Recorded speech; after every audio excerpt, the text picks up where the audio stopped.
Martineau. Des fois, quand on se sent contrarié, c'est peut-être parce qu'il touche à quelque chose. Les rencontres de l'air. Lieu de rencontre où les idées se bousculent. Où la libre expression et la confrontation d'opinions secouent les conventions. Des rencontres où la discussion procure des solutions. Des rencontres où la diversité de positions enrichit la compréhension. Les rencontres de l'air.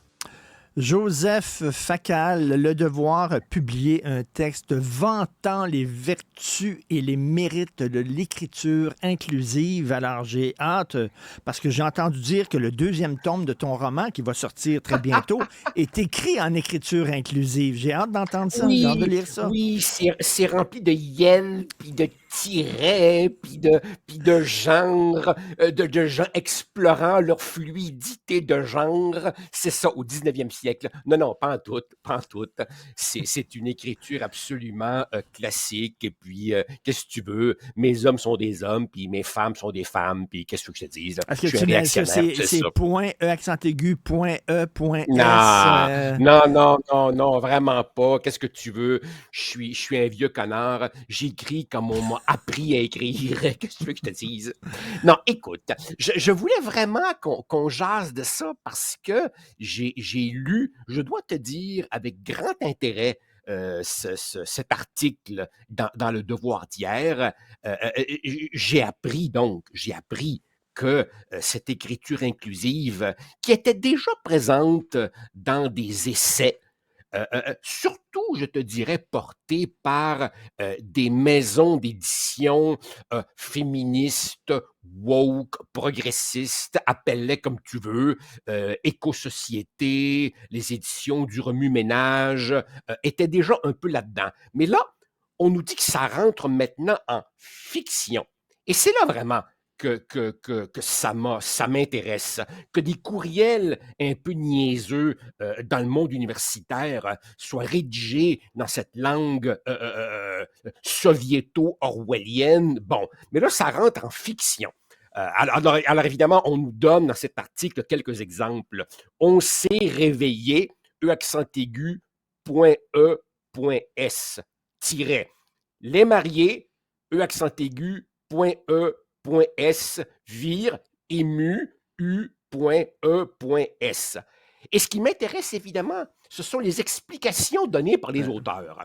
Alors, c'était je côtoie des non-binaires, le primat du masculin est autoritaire, c'est un beau défi, je veux inclure tout le monde. Et généralement, Richard, soyons de bon compte, c'est pas la maison d'édition qui pousse l'auteur. Les éditeurs expliquent que c'est du cas par cas, puis quand l'auteur se lance là-dedans, la maison d'édition, généralement, l'accompagne. C'est le droit de l'auteur, s'il le veut, d'écrire comme ça. Alors évidemment, je te connais, Richard, je te connais. Tu vas tout de suite me dire, c'est quoi ton point de vue personnel là-dessus? Alors je vais te le dire, là, réglons ça. Je trouve ça atroce, je trouve ça artificiel, ça casse le rythme. C'est de la politisation autoritaire de la langue, bien qu'à ça, on va me répondre, le primat du masculin depuis des centaines d'années est déjà une posture politique autoritaire. Là. Enfin, bref. Joseph, c'est surtout hypocrite. C'est surtout hypocrite. Parce que, mettons, un écrivain qui écrit des romans en écriture inclusive, mettons qu'il s'appelle Charles. Okay. Charles vit avec une fille. Et il y a une femme qui appelle à la maison, elle veut parler à sa blonde. Sa blonde n'est pas là. Il prend le message, il raccroche. Sa blonde arrive. Charles va dire, il y a une femme qui a appelé pour toi. Charles ne dira pas, il y a un individu qui s'identifie comme femme qui a appelé pour toi. Il va dire, il y a une femme qui a appelé pour toi. Quand il va conduire, puis là, il va aller trop vite, puis là, sa blonde va dire, hey, attention, il y a une femme qui traverse la rue. Il va mettre le frein, elle ne dira pas, hey, attention, il y a un individu avec un utérus qui traverse la rue. Sacrement, c'est de l'hypocrisie, ça. Il n'y a personne qui parle de même dans la vie de tous les jours. Mon espèce de sacrement, Richard. Je vais explorer mon bureau. Je vais explorer mon bureau pour voir où tu as caché tes caméras. parce que ce que je m'apprêtais à dire, c'est que la raison pour laquelle ça ne va pas marcher, regarde mes notes ici, ça va pas marcher parce que dans la vraie vie, le monde agisse pas comme ça. Mais non. Tu sais, je comprends qu'on n'écrit pas comme on parle. Je comprends. Mais ultimement, on écrit pour être lu, pour être compris. S'il y a un trop grand fossé entre l'écriture et l'oralité, l'écriture est condamnée. Une écriture, ça sert à exprimer des pensées, à exprimer des images. Et si la langue, du fait de ses nouvelles complexités, devient un obstacle, ça ne marchera pas. À cela, on répond tout le temps, oui, évidemment, mais la langue, ça évolue. On ne parle pas aujourd'hui comme au 19e siècle. C'est vrai. On introduit des nouveaux mots comme courriel et comme texto. Mais je refuse de croire qu'il y a vraiment un grand avenir en fiction pour ce genre d'écriture-là. Mais Joseph, dans les années 60-70, c'était l'espéranto. On va inventer une langue qui n'a aucune racine culturelle, sociologique, tout ça, une langue, et tout le monde sur Terre va apprendre à parler sa langue maternelle et l'espéranto. Comme ça va permettre au monde entier de se comprendre. Il y a eu des livres écrits en espéranto. Absolument. Il y a eu des livres, tu te souviens de ça. Maintenant, l'espéranto, c'est mort et enterré. Voilà. Et l'Office de la langue française avait même tenté ici de nous convaincre qu'il fallait dire hambourgeois au lieu de hamburger et gaminet au lieu de t-shirt. Autrement dit, à partir du moment où la réflexion théorique sur la langue aboutit à des propositions qui heurtent trop l'oralité, heurtent trop la vie quotidienne, heurtent trop le commun des mortels, c'est condamné. Ça ne marchera pas. Maintenant, cela dit, Richard, nuançons. Dans ce qu'on appelle l'écriture inclusive, il y a évidemment plusieurs affaires. Tu as les pronoms neutres, genre « yel », ça ne marchera pas. Tu as les néologismes non-binaires. Ta blonde, Sophie, m'en a appris un très amusant ce matin. Les auteurisses. C'est même pas auteur-e, c'est auteurisses. Ça ne marchera pas. La ponctuation avec des tas de points, puis des tirets, puis des slash, ça ne marchera pas. Ce qui va marcher probablement, et c'est déjà en cours, c'est ce qu'on appelle les mots épicènes, c'est-à-dire un mot qui, dans sa désignation, inclut à la fois le masculin et le féminin. Par exemple, quand je dis adulte, quand je dis enfant, quand je dis collègue, quand je dis personne, ça inclut le masculin et le féminin. Ça, c'est correct, tu sais. Puis qu'on mette la docteure E, l'ingénieur E, je ne ferais pas une jaunisse avec ça. Mais quand on commence à écrire comme un communiqué de presse d'une asso étudiante de l'UQAM, là, évidemment, c'est absolument condamné. Ça ne marchera pas. Et je te fais une prédiction.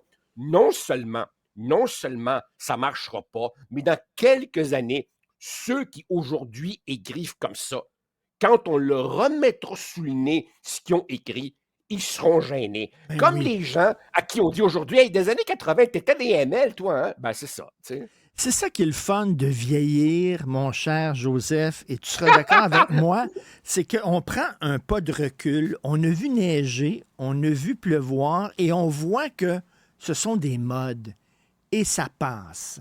Tu sais, ça passe. Les gars habillés en femmes qui portent des jupes et tout ça, dans les années 80, on a vu ça. Il y avait ça dans les années 80. Il y avait ça, tu sais, bon. Moi, dans les années 80, je me mettais du crayon colle. Ses yeux. Non! Non! Oui! Oui. Misère. À 20 ans, là, je me mettais du crayon colle avant de sortir d'un bar. C'était la mode. Qu'est-ce que tu veux, je te dis? C'était gothique? Mon Dieu. Dieu. Pseudo New Wave. Et c'est des modes. Puis, tu sais, je m'excuse, mais OK, on va dire quelqu'un de non-binaire, c'est Yel. Ouais. OK, ça a l'air simple. OK, mais Yel est beau ou Yel est belle? Ah, c'est sûr. Bon, ben voilà. OK, ça, c'est un autre Hein? point. Ça, c'est un autre point que je voulais soulever. Si tu lis attentivement dans Le Devoir, cette série est en fait, c'est un article en 2 parties. Et dans la deuxième partie d'aujourd'hui, la journaliste, Madame Lalonde, interviewe une linguiste qui dit que le français pose une difficulté particulière. En anglais, tu peux prendre à peu près la même phrase et remplacer boy par girl, les autres mots resteront pareils. Mais en français, il faut que tu accordes toute la série. Autrement dit, le français est déjà une langue plus compliquée que l'anglais et l'espagnol. Et Richard, je peux te dire que moi qui viens d'écrire un roman de 1200 pages, je pensais que j'étais bien bon. Écoute, les gens qui ont revisé mon manuscrit, les fautes dans les participes passés qu'ils ont trouvés, j'en étais gêné. Tout Mais le c'est monde fait des compliqué, fautes. mais Le français est très compliqué. c'est compliqué, mais c'est ce qui rend belle. Essaie de faire comprendre à un anglophone qu'on dit une table et un bureau.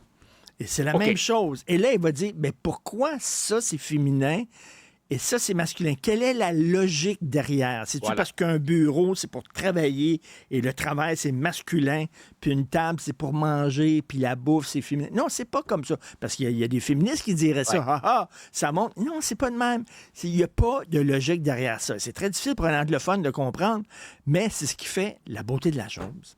Oui. Hey Richard, puis rappelle-toi aussi autre chose. On dit que c'est une écriture inclusive. Inclusive. On veut embrasser, inclure tout le monde. Corrige-moi si je me trompe. La dernière fois que j'ai vérifié, j'avais entendu dire qu'il y a au Québec à peu près 50% d'analphabètes fonctionnels. Autrement dit, ça, c'est du monde. Non, mais je le dis en tout respect. Ça, c'est du monde qui ont de la misère à lire une recette de Ricardo ou qui ont de la misère à lire les indications sur une boîte de pilules. Et à ces gens-là qui ont déjà assez de misère d'eux-mêmes, sans compter évidemment les dyslexiques pour qui les lettres sautent devant leurs yeux, on leur rajouterait en plus on s'est réveillé, E accent aigu, point E, point S, les mariés furent émus, U, point E, point S. Je trouve pas très inclusif comme pensée, ça, vis-à-vis de ceux qui ont déjà assez de problèmes maintenant avec une des langues latines les plus compliquées du monde. Exactement. Et Enfin. pourquoi il faudrait que ces gens-là apprennent à lire comme s'ils étaient cassés puis il fallait les réparer? Non, il faut les accepter en tant qu'illettrés. Il faut les accepter comme ils sont. Il ne faut pas les changer. Tu sais, non, mais en tout cas, c'est complètement ridicule. En passant, tu sais, nos amis français qui anglicisent chaque pancarte sur laquelle ils tombent, de temps en temps, me redonnent espoir. Parce qu'il n'y a pas tellement longtemps, le président Macron s'est retenu pour ne pas rire et en tout cas a laissé savoir sans aucune ambiguïté qu'il était contre et qu'il ne faut pas compter sur l'État français pour se lancer dans ces niaiseries. Voilà. En terminant, rien qu'une question de curiosité personnelle. Oui, vas-y. Ton roman, est-ce que tu n'as pas eu le goût d'en faire une version audio? Hein? De plus en plus, les gens écoutent ça en audio. Tu lis toi-même ton propre ouvrage. Est-ce que... Oui, mais j'ai vendu les droits pour une adaptation audio. J'ai aucune espèce d'idée de qui va être là, qui seront les voix. J'espère que ça se passera bien. Ma maison d'édition m'a beaucoup guidé là-dedans.